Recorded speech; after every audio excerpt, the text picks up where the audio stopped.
Hi, I'm Leah Saunders and I work at NZCER in Assessment Services. I've made some short videos to show you how to navigate through the ARB site. Hopefully these videos are nice and helpful. In this short video, I'm going to show you how to share a resource with your students.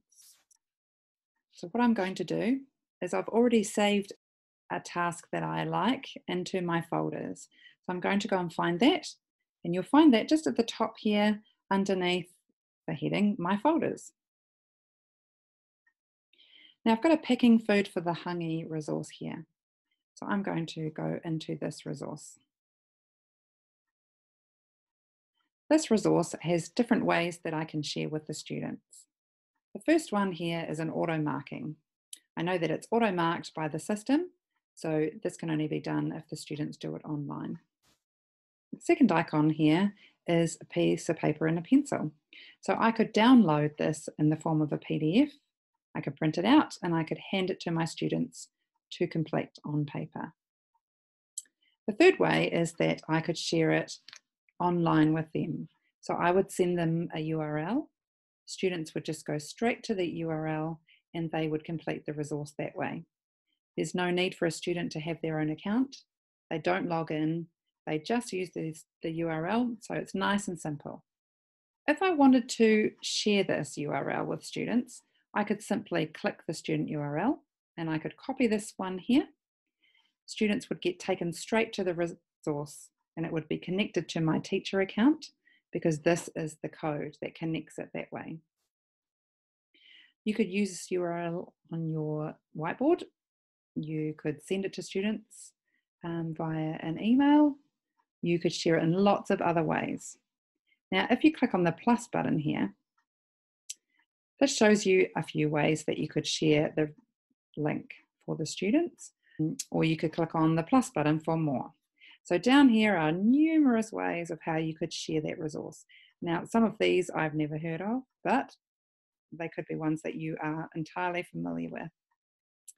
If you wanted to share it via Google Classroom, then you would simply click Google Classroom and it would take you through to where you need to be.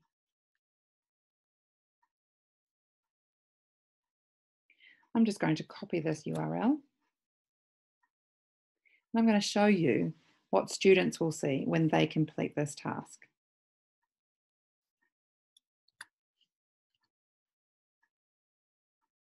The first thing they'll see is a nice big start button. Takes them through to their resource. Now they're going to be asked to enter some details. It has my name in there because I'm already logged into my account, but the students will need to type their own name in. I am a year 6. So I click the next button. Takes you through a couple of pages of information about what the resource might be about.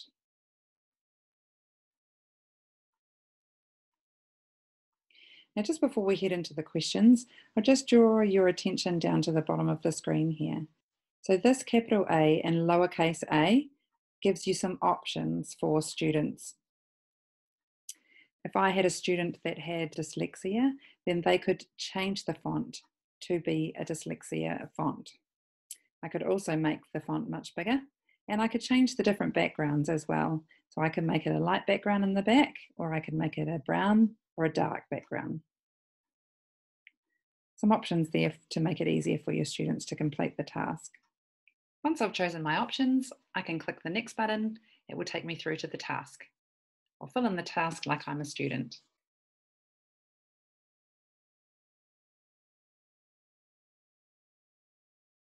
When students have finished completing their task, they can click the Finish button that's down the bottom here. Once I've finished answering the questions, I can view what my results look like. If I scroll down, I can see the questions that I answered and how I answered them. I can also share my results with somebody by clicking the Share button.